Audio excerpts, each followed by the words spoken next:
नमस्कार साथियों, प्रभात एग्जाम में आप सबका स्वागत है। आज है तारीख सितंबर 20 और आज के हम डेली करंट अफेयर्स अपने करेंगे जो हमारा 3rd एपिसोड है। मुझे बेहद खुशी है कि कमेंट सेक्शन में आप लोग मेरे द्वारा पूछे गए सवालों के जवाब दे रहे हैं। अदिस अबाबा इथोपिया में है, बिल्कुल सही स्टेटमेंट है। वेस्ट बंगाल की जो हेरिटेज साइट्स हैं, यूनेस्को वर्ल्ड हेरिटेज साइट्स हैं, 3 हो गई हैं और इसका भी आप लोगों ने आंसर्स दिए हैं कमेंट सेक्शन में। हर किसी ने अपने स्टेट से जुड़ी हुई जो वर्ल्ड हेरिटेज साइट्स हैं उनके भी नाम लिखे हैं। सो आई एम वेरी थैंकफुल, आप लोग कमेंट सेक्शन में अपने आंसर्स दे रहे हैं। इसी तरह आप हमारा जो ये सवाल और जवाब का सेशन है ये चलता रहना चाहिए। And let us begin with the daily current affairs of September 20। Let's begin. तो जो पहला आर्टिकल है, पहले हम एजेंडा देख लेते हैं। देखिए, आज सभी अखबारों की सुर्खियां क्या थी कि विमेन रिजर्वेशन बिल अब लाया जाएगा पार्लियामेंट में। उसके अलावा होयसाला टेम्पल्स जो इंडिया के 42nd वर्ल्ड हेरिटेज साइट बन गए हैं, डिक्लेयर कर दिए गए हैं, इसने भी सुर्खियां बटोरी। उसके बाद हमने 16 सितंबर को मनाया था वर्ल्ड ओजोन डे। तो ये एक इम्पोर्टेंट एस्पेक्ट है, इन्वायरमेंट, पर्यावरण का जो आपका चैप्टर है, जो आपका सब्जेक्ट है, उससे रिलेटेड। एक और चीज है जिसने आज सारे ही न्यूज़पेपर्स में जो हाईलाइटेड रहा वो है इंडिया और कनाडा का इशू। तो चलिए शुरुआत करते हैं, पर हमेशा की तरह शुरुआत करने से पहले एक कोट सुनिए, क्योंकि आज हम विमेन रिजर्वेशन पे बात करने वाले हैं। तो उसी से जुड़ा हुआ है स्वामी विवेकानंद जी का ये कोट। वो कहते हैं, it is impossible to think about the welfare of the world unless the condition of women is improve. जब तक आप महिलाओं की स्थिति बेहतर नहीं करेंगे, उनके लिए चीजें आसान नहीं बनाएंगे, उनका एम्पावरमेंट नहीं होगा, तब तक दुनिया के भलाई के बारे में सोचना ही नामुमकिन है। It is impossible for a bird to fly on only one wing. ये असंभव है कि एक चिड़िया केवल एक पंख पर उड़े, दोनों पंख चाहिए। तो मेल फीमेल, मेन विमेन, सबको ही भागीदार होना होगा देश की तरक्की में, विश्व की तरक्की में। अब ये जो कोटेशन है ये काफी फेमस कोटेशन है। इसका आप यूज कर सकते हैं अपने एसेज में, जो भी निबंध हम लिखते हैं। और उसके अलावा जो GS1 होता है तो उसमें सोसाइटी का टॉपिक है जहां विमेन के बारे में बात होती है, ठीक है, तो वहां भी ये मेंशन किया जा सकता है। इसके अलावा एथिक्स में भी इसका मेंशन हो सकता है ना। तो बहुत जगह इस कोट को आप इस्तेमाल कर सकते हैं। चलते हैं आगे, तो बात करेंगे विमेन रिजर्वेशन की। क्या फिलहाल कोई ऐसा मैकेनिज्म है जहां विमेन को रिजर्वेशन मिला हुआ है? बिल्कुल, जो हमारी लोकल सेल्फ गवर्नेंस है, लोकल गवर्नेंस बॉडीज हैं, जैसे आपकी पंचायत हैं, म्यूनिसिपैलिटीज हैं, वहां पर महिलाओं के लिए आरक्षण है। पर क्या लोकसभा में और जो राज्यों की विधानसभाएं होती हैं वहां पर आरक्षण है महिलाओं के लिए? अब तक नहीं था, और अभी इस पर बिल लाया गया है। जो कैबिनेट है उसने अप्रूव कर दिया है इस बिल को। इसको बोला जा रहा है 108th अमेंडमेंट बिल, ठीक है। ये पुराना है, 2008 का है। और ये जो प्रयास हैं महिलाओं को आरक्षण दिलाने के लोकसभा में और स्टेट लेजिस्लेटिव असेंबलीज में, जो विधानसभाएं हैं उनमें इनको आरक्षण का जो प्रयास है ये बहुत पुराने प्रयास हैं। 27 साल से इन चीज़ों पर काम हो रहा है, ठीक है। 1955 में एक कमेटी भी बैठाई गई जिसने बोला कि 10% सीटें जो हैं लोकसभा में और स्टेट असेंबलीज में वो औरतों के लिए आरक्षित कर दी जाए, ठीक है। उसके बाद पर ऐसा कुछ हुआ नहीं। 1980s में ये डिबेट थोड़ी और उठने लगी। फिर जब पंचायतों में महिलाओं को आरक्षण मिला तो ये जो डिमांड है ये और भी पुरजोर हुई कि आप ये जो रिजर्वेशन है इसे लोकसभा में भी दीजिए, स्टेट लेजिस्लेटिव असेंबलीज में भी दीजिए। नेशनल पर्सपेक्टिव प्लान था विमेन के लिए 1988 का। उसने बोला कि 30% जो सीट्स हैं सभी इलेक्टेड बॉडीज में वो विमेन के लिए रिजर्व होनी चाहिए। तो ये हमने कुछ एफर्ट्स देखे, कुछ प्रयास देखे जो इस संदर्भ में किए गए। पर अभी क्या हो रहा है, वुमेन रिजर्वेशन बिल आएगा पार्लियामेंट में। अब क्यों जरूरी है? देखिए, महिलाओं के खिलाफ इतने क्राइम हो रहे हैं हमारी सोसाइटी में, इतना अब्यूज है, उनके खिलाफ भेदभाव है, डिस्क्रिमिनेशन है, इनइक्वालिटी है। तो इस वजह से विमेन का पॉलिटिक्स में पार्टिसिपेट करना बहुत इंपॉर्टेंट है, क्योंकि जब तक वो उन संस्थाओं में नहीं पहुंचेंगी जहां से कानून बनाए जाते हैं, ठीक है। पार्लियामेंट में कानून ही तो बन रहे हैं, तो अगर कानून बनाने वाली संस्थाओं में औरतें हैं ही नहीं तो बहुत मुश्किल हो जाता है औरतों के खिलाफ जो क्राइम हो रहे हैं उनसे लड़ना। फिर सस्टेनेबल प्रोग्रेस होगी, ह्यूमन डेवलपमेंट। सिर्फ देखिए, औरतों का पार्लियामेंट में आना सिर्फ औरतों के लिए अच्छा नहीं है, पूरी मानव जाति के लिए एक अच्छी चीज है। अब आप मुझे बताएंगे, हमारे कुछ SDG गोल होते हैं, सस्टेनेबल डेवलपमेंट गोल्स, ठीक है, कितने गोल्स हैं ऐसे? 16 हैं या फिर 17 हैं? कमेंट सेक्शन में मेंशन कीजिए, 16 हैं, 17 हैं या 18 हैं? कितने हैं एसडीजी गोल्स? और उनमें से ऐसा कौन सा एसडीजी गोल है जो औरतों के बारे में बात करता है, या फिर मैं कहूंगी कि जेंडर इक्वालिटी की जो बात करता है, ठीक है, कि सभी जेंडर्स में समानता हो? कौन सा ऐसा एसडीजी है? कमेंट सेक्शन में मेंशन करिए। जो सही जवाब देंगे उनका मैं कल वाले लेक्चर में, कल के सेशन में उनका नाम बताऊंगी। चलिए, तो हमें चाहिए एक रिप्रेजेंटेटिव और फंक्शनल डेमोक्रेसी। कैसा लोकतंत्र हो हमारा? रिप्रेजेंटेटिव, मतलब हर किसी को अधिकार हो और हर कोई सामने आए, रिप्रेजेंट करे, समाज का हर वर्ग को रिप्रेजेंटेशन चाहिए। तो जो महिलाएं हैं अभी उनका रिप्रेजेंटेशन बहुत कम है राजनीति में, तो हम उसको बढ़ाना चाह रहे हैं, इसलिए ये बिल जरूरी है। अगर वुमेन पॉलिटिकली पार्टिसिपेशन करेंगी तो इससे एक बेहतर सोसाइटी बनेगी, एक इक्वल सोसाइटी बनेगी, जेंडर डिस्क्रिमिनेशन कम होगा और वुमेन की एम्पावरमेंट तो होगी ही होगी। ठीक है, जरूरत क्या थी? देखिए, अभी ना करंटली सिर्फ 14% जो लोकसभा में सीट्स हैं वो औरतों की हैं, मतलब कि सिर्फ 14% महिला एमपी हैं फिलहाल हमारी लोकसभा में।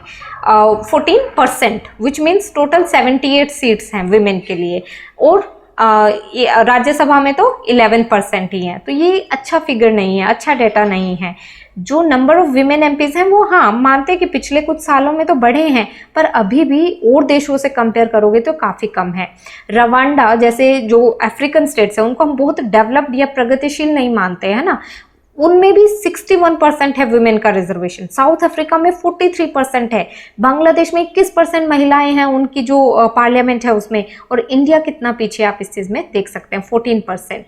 इंडिया का रैंक आया है 144 out of 193 in the representation of women in parliament. Inter parliamentary union की रिपोर्ट आई थी उसके हिसाब से। तो ये हमारे लिए कोई थोड़ी सी शर्मनाक बातें हैं, क्योंकि हमें चाहिए जो हमारी आधी आबादी है, ऑलमोस्ट 50% जो आबादी है, आप देखिए कि उसका रिप्रेजेंटेशन सिर्फ 14% है। ये गलत चीज़ है ना, तो इसलिए हम चाहते हैं ज़्यादा से ज़्यादा विमेन आए। अब बात करेंगे थोड़ी सी टेक्निकल, इस बिल में क्या है, बिल में क्या प्रोविजन है। देखिए, बिल बोल रहा है कि 33% जो सीटें हैं वो रिजर्व कर दी जाएंगी महिलाओं के लिए, मतलब उन सीट्स पर केवल महिलाएं ही इलेक्शन लड़ सकती हैं। कहाँ पर? लोकसभा के लिए भी और विधानसभाओं में भी। 1/3 of the total number of seats जो SC ST के लिए रिजर्व है। अभी हमें पता है ना कि जो पार्लियामेंट है और सभी स्टेट असेंबलीज हैं वहां पे 1/3 जो सीट्स हैं वो SC और ST के लिए रिजर्व है। अब ये जो 1/3 है इसमें से भी जो सीट्स, माफ कीजिएगा, 1/3 सीट्स नहीं रिजर्व्ड है, जितनी भी सीट्स रिजर्व्ड हैं SC और ST के लिए हमारी पार्लियामेंट में और स्टेट लेजिस्लेटिव असेंबलीज में, उसका 1/3 महिलाओं के लिए रिजर्व हो जाएगा। मान लीजिए कि किसी स्टेट में 30 सीटें हैं फॉर SC एंड ST, मिलाकर इनके लिए 30 सीट हैं, तो इसमें से जो 10 सीट हैं वो महिला SC या ST कैंडिडेट के लिए रिजर्व हो जाएंगे। I hope it is clear now, है ना। देन जो रिजर्व सीट्स हैं वो बाय रोटेशन मिलेंगे अलग अलग कॉन्स्टिट्यूएंसी को। ऐसे नहीं है कि एक ही कॉन्स्टिट्यूएंसी को डिक्लेयर कर दिया जाएगा कि यहाँ से तो हमेशा महिला ही खड़ी होगी, ये एक अच्छी चीज नहीं है ना, इसलिए हम ओपन कंपटीशन चाह रहे हैं। तो ये जो रिजर्वेशन वाली सीट है कॉन्स्टिट्यूएंसी, ये रोटेट होती रहेगी, कभी ये कॉन्स्टिट्यूएंसी कभी दूसरी कॉन्स्टिट्यूएंसी।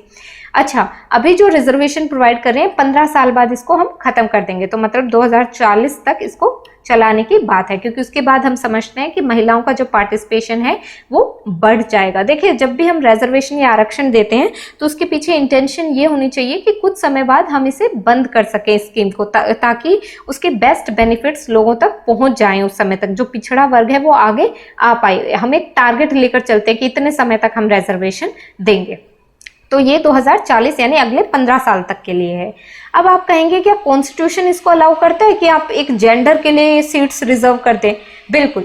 आर्टिकल 15 उसका सब क्लॉज 3 वो बोलता है कि स्टेट को ये अधिकार है कि वो कुछ स्पेशल प्रोविजन लेकर आ सकते हैं महिलाओं के उत्थान के लिए, सोशल या पॉलिटिकल एडवांसमेंट। महिलाओं को सोशली पॉलिटिकली अगर एडवांस करना है तो उसके लिए आप कुछ स्पेशल प्रोविजन ला सकते हैं, तो ये इस कैटेगरी में आ जाएगा। तो हम कह सकते हैं हाँ, संविधान ये अलाउ करता है। फिर आर्टिकल 325 है जो बोलता है कि जो दोनों ही सेक्सेस हैं, मेल फीमेल, मेन विमेन, उनके इक्वल राइट्स हैं, and it entitles women to enjoy social cultural political rights on equal footing. तो हम ये भी इंश्योर करेंगे कि महिलाओं के जो राजनीतिक अधिकार हैं वो अच्छे से उनका इस्तेमाल कर पाएं।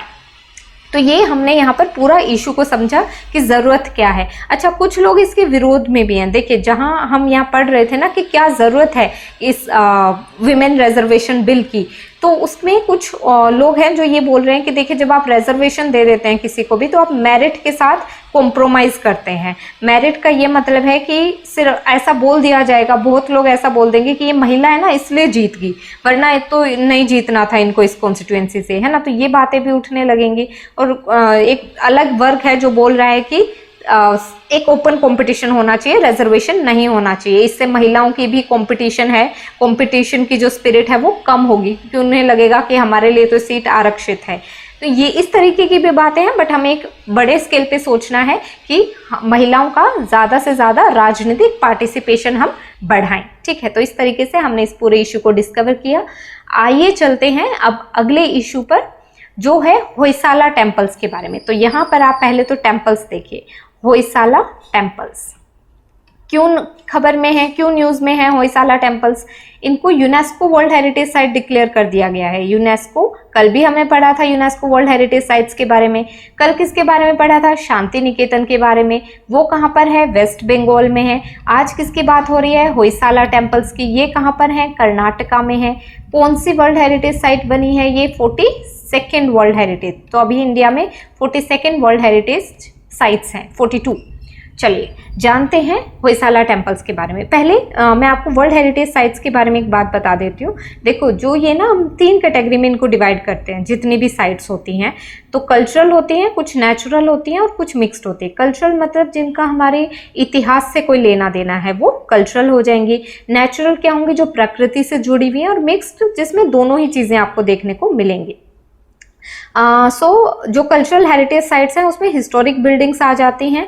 एंड जैसे धोलावीरा जो एक हड़प्पन सिटी है, तो उसका प्रकृति से तो कोई लेना देना नहीं है, वो कल्चर से रिलेटेड है। तो धोलावीरा एक कल्चरल साइट है। नेचुरल हेरिटेज वो होती हैं जो प्राकृतिक होती हैं, जैसे हिमालयन नेशनल पार्क है। मिक्स्ड हेरिटेज साइट्स होते हैं जिसमें नेचुरल और कल्चरल दोनों ही सिग्निफिकेंट होते हैं, जैसे कंचनजंगा नेशनल पार्क है। तो वो कल्चर के हिसाब से भी इंपॉर्टेंट है, इन्वायरमेंट के हिसाब से भी। अभी इंडिया में वर्ल्ड हेरिटेज साइट्स कितनी हो गई हैं? 42, जिसमें से 34 कल्चरल हो गई हैं, क्योंकि शांति निकेतन और होयसाला टेम्पल्स भी कल्चरल ही हैं। 7 नेचुरल हैं और एक मिक्स्ड साइट है। मिक्स्ड साइट का नाम मैंने अभी आपको बताया, चलिए कमेंट सेक्शन में मेंशन कीजिए उसको। मिक्स्ड हेरिटेज साइट कौन सी है, और ये भी बताइए कि उसका स्टेट कौन सा है।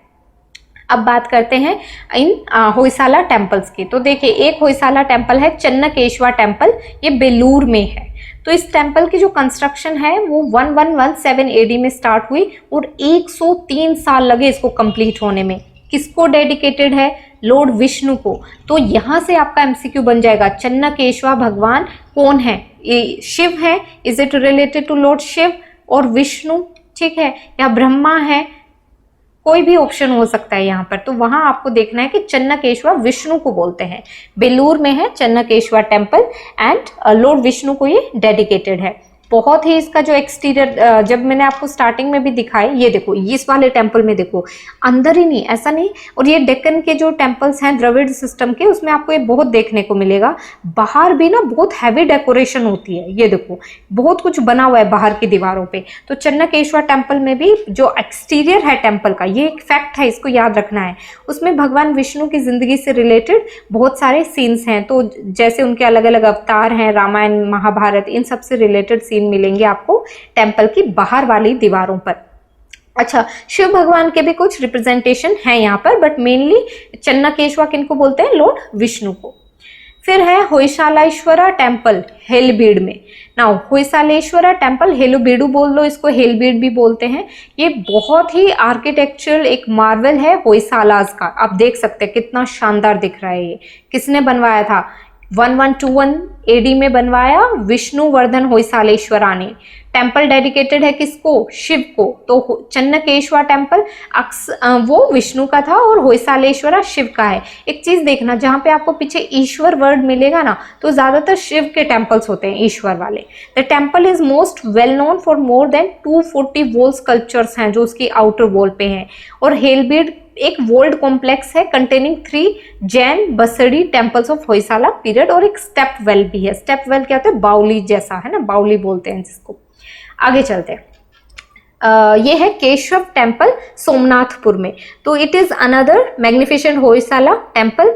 एंड अच्छा बताओ कि ये किसको डेडिकेटेड होगा? केशव किनका नाम है? केशव श्री कृष्ण को बोलते हैं, है ना। So it is dedicated to lord Krishna. उनकी 3 फॉर्म्स हैं, जनार्दन, केशव, वेणुगोपाल। अब एमसीक्यू में क्या स्टेटमेंट आएगी? कृष्णा's 3 forms Janardhana, Keshava and Venugopal are present in which temple? Hoysaleswara temple, Somanathapura temple, और any let's say the Konark sun temple, right. तो यहाँ पर आप या तो आप अंदाजा लगा सकते हैं कि कोणार्क सन टेम्पल तो सन का टेम्पल है, फिर मोधेरा सन टेम्पल वो तो सन टेम्पल है, यानी सूर्य देव के टेम्पल है, तो वहां तो नहीं होंगे कृष्ण की इमेजेस। फिर जो होयसालेश्वर है वो शिव का है, वहां पे भी नहीं होंगी। ये केशव टेम्पल में मिलेंगे सोमनाथपुर में। तो जो एमसीक्यू सोल्व करने की टेक्निक है ना, उसमें आपको थोड़ा थोड़ा किस चीज का इस्तेमाल करना पड़ेगा? अपने गेस वर्क का भी, इंटेलेक्ट का भी। चलिए आगे बढ़ते हैं। यहाँ पर आप कैरेक्टरिस्टिक्स देख सकते हैं। तो ये होयसाला एम्पायर में कैरेक्टरिस्टिक्स हैं इन टेम्पल्स के। तो आपको बेसिक द्रविडियन मॉर्फोलॉजी मिलेगी and influences of Bhumija mode मिलेगा। तो ये भूमिजा मोड किसके साथ एसोसिएटेड है? होयसालेश्वरा टेम्पल्स, राइट। यहाँ पर आप उनकी कुछ कुछ कैरेक्टरिस्टिक्स पढ़ सकते हैं कि एक जो इनर चैम्बर होता है वो बहुत सिंपल होता है, उसमें पिलर्ड होल होते हैं, मल्टीपल श्राइन्स होती हैं, सेंटर में एक पिलर्ड होल होता है, मतलब जिसमें बहुत सारे पिलर बने हुए हैं, और स्टेलेट प्लान है, मतलब स्टार के जैसा जो अंदर प्लान है, आर्किटेक्चर प्लान है टेम्पल का, वो स्टार के जैसा होएगा होयसाला। ये एक इंपॉर्टेंट फैक्ट है जो आपको एमसीक्यूज में याद रखना है। ज्यादातर जो हैं वो सॉफ्ट स्टोन के बने हुए हैं, तो आर्टिस्ट उन स्कल्पचर्स को बहुत अच्छे से मतलब मोल्ड कर सकते हैं, ठीक है। चलिए आगे चलते हैं। नेक्स्ट टॉपिक है हमारा ओजोन लेयर से रिलेटेड। 16 सितंबर को हर साल मनाया जाता है ओजोन डे। अब आप मुझे बताइए कि वर्ल्ड इन्वायरमेंट डे किस तारीख को मनाया जाता है? देखते हैं किसे मालूम है। वर्ल्ड इन्वायरमेंट डे किस तारीख को सेलिब्रेट किया जाता है? Please mention. और एक और चीज है वर्ल्ड अर्थ डे, ठीक है। World earth day mention in the comment section कि हम वर्ल्ड अर्थ डे कब मनाते हैं, वर्ल्ड इन्वायरमेंट डे कब मनाते हैं, और एक चलिए वर्ल्ड वाटर डे भी कर लीजिए, ठीक है। वाटर डे, अर्थ डे और इन्वायरमेंट डे पूरा रिवाइज हो जाएगा इससे आपका। गूगल पर सर्च भी कर सकते हैं और जिसको मालूम है वो वैसे भी लिखे। चलिए, तो 16 सितंबर को हम मनाते हैं वर्ल्ड ओजोन डे। अब क्यों 16 सितंबर को ही क्यों? इसी दिन मॉन्ट्रियल प्रोटोकॉल साइन हुआ था 1987 में। मॉन्ट्रियल प्रोटोकॉल क्या है? एक इंटरनेशनल ट्रीटी है, यानी सब देशों ने मिलकर ये बात करी हुई है कि हम जो ओजोन डिप्लीटिंग सब्सटेंसेस हैं उनके प्रोडक्शन को खत्म करेंगे, बंद करेंगे। अच्छा, ओजोन डिप्लीटिंग सब्सटेंसेस क्या हैं? वो ऐसी कोई भी चीजें जो हमारे वातावरण में जाती हैं और इस ओजोन लेयर को खत्म करते हैं या ओजोन लेयर को डिस्ट्रॉय करती हैं।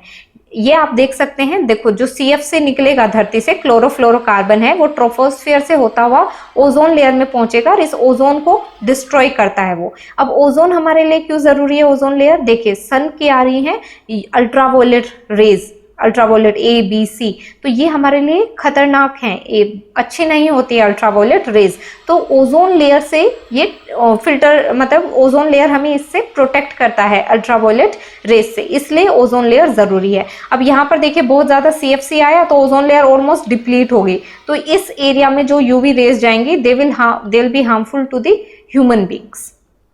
चलिए, ओजोन लेयर है, ये कहां पर है? स्ट्रेटोस्फेयर में मिलती है, between 10 to 40 kilometres above earth surface. तो धरती के सरफेस से 10 to 40 किलोमीटर्स, और हमें हार्मफुल UV रेडिएशन से बचाती है। अब जो स्ट्रेटोस्फेयर में ओजोन होती है उसको हम गुड ओजोन बोलते हैं, जो हमारे हेल्थ इफेक्ट्स, जो खराब हेल्थ इफेक्ट्स हैं उनसे हमें बचाती हैं। Then man made ozone depleting substances से ओजोन का डिप्लीशन हो रहा है, और इसके लिए हमने क्या किया? वियना कन्वेंशन साइन की 1985 में, और उसी कन्वेंशन का एक प्रोटोकॉल है मॉन्ट्रियल प्रोटोकॉल। जब हम इन्वायरमेंट पढ़ेंगे तो इन चीजों को और डिटेल से पढ़ेंगे। तो इतना समझिए अभी कि जो मॉन्ट्रियल प्रोटोकॉल है वो ओजोन से जुड़ा हुआ है। ओजोन क्या है? O3 है। ऑक्सीजन जो है उसके 3 मॉलिक्यूल्स जब जुड़ जाते हैं, 2 मॉलिक्यूल जुड़ते हैं तो उसको हम ओजोन बोलते हैं, और 2 मॉलिक्यूल्स को ऑक्सीजन बोलते हैं, oxygen dioxide, and then the 3 molecules form ozone, right. Chemical formula ये है। तो बहुत इसकी एक ओडर भी होती है, मतलब स्मेल होती है, पंजेंट स्मेल होती है, पेल ब्लू गैस है ये। देन ब्लीचिंग में यूज होता है, डिसइंफेक्शन में यूज होता है इसका, पोल्यूटेंट है ग्राउंड पे और रेस्पिरेटरी इरिटेंट भी है ये, ठीक है, सांस लेने में दिक्कत हो जाती है बहुत ज़्यादा। स्ट्रेटोस्फेयर में ये बढ़िया है, गुड ओजोन है, क्यों? क्योंकि हमें बचाती है यूवी रेडिएशन से। इसी बात पर ये एमसीक्यू सॉल्व करिए। अब आप मुझे बताइए कि कौन सा इनमें से which of these is associated with phasing out of ozone? Britain would conference, Montreal protocol, Kyoto protocol या नगोया प्रोटोकॉल? और इन सभी प्रोटोकॉल्स के बारे में हल्का सा आप सर्च करिए और जानिए ये सब क्या है। और मीनवाइल इसका ए, बी या सी, डी क्या सही जवाब है कमेंट सेक्शन में मेंशन करिए। कल के लेक्चर में मैं आपको इसका सही जवाब बताऊंगी। चलिए, अब हमारा आखिरी इशू आज का वो है इंडिया और कनाडा के बीच में। बातें बहुत हो रही हैं, बहुत सारे एडिटोरियल्स लिखे जा रहे हैं इस इशू पर।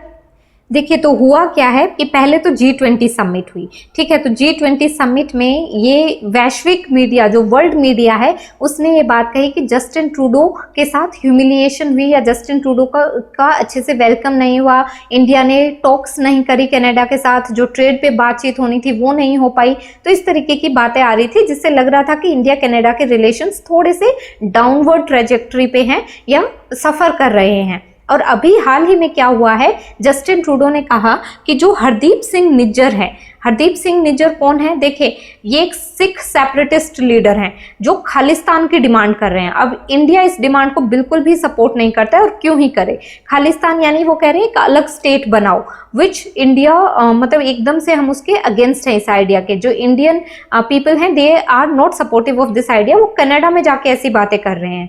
तो अब कैनेडियन जो ट्रूडो हैं वो बोलते हैं वहाँ के कि कनाडा है फ्रीडम ऑफ स्पीच और एक्सप्रेशन को हम प्रमोट करते हैं। तो freedom of speech and expression क्या बहाना लेकर वो ये बात कहते हैं, उसकी एक्सक्यूज लेकर कहते हैं कि हम यहाँ किसी को भी रोकेंगे नहीं। इंडिया ने बहुत बार कहा कि इंडिया के अगेंस्ट जो खालिस्तानी सेपरेटिस्ट काम कर रहे हैं, कनाडा को रोकना चाहिए उन्हें। बट कनाडा क्या कहता है? नहीं, हम तो फ्रीडम ऑफ स्पीच देते हैं, तो यहाँ कोई भी कुछ भी प्रोटेस्ट कर सकता है। ये सब चीजें हो रही थी। और इसके मद्देनजर कनाडा ने भारतीय डिप्लोमेट्स को वहां से बोला कि आप कनाडा से चले जाइए। इसी तरह इंडिया ने भी यही काम किया रेसिप्रोकेशन में। तो हम ये देख रहे हैं कि इंडिया कनाडा के जो रिलेशंस हैं वो काफी डाउनवर्ड आ चुके हैं। तो आज के अखबारों में बहुत यही सुर्खी रही अबाउट द जस्टिन ट्रूडो का एलिगेशन, और उस पर भारत सरकार ने ये कहा है कि देखिए हम इस स्टेटमेंट को रिजेक्ट करते हैं। जो इन्होंने ये बात पार्लियामेंट में बोल दी कि इंडिया के जो एजेंट्स हैं, इंडिया डिप्लोमेटिक एजेंट्स जो हैं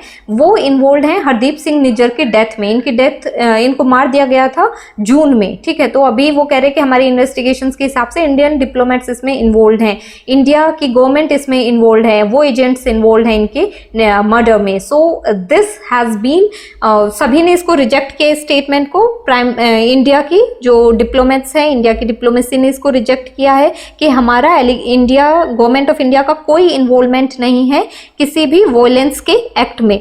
और ये जो स्टेटमेंट है ये एकदम मोटिवेटेड और एब्सर्ड स्टेटमेंट है, हम इसको रिजेक्ट करते हैं। ऐसे एलिगेशंस बिल्कुल भी सही नहीं है।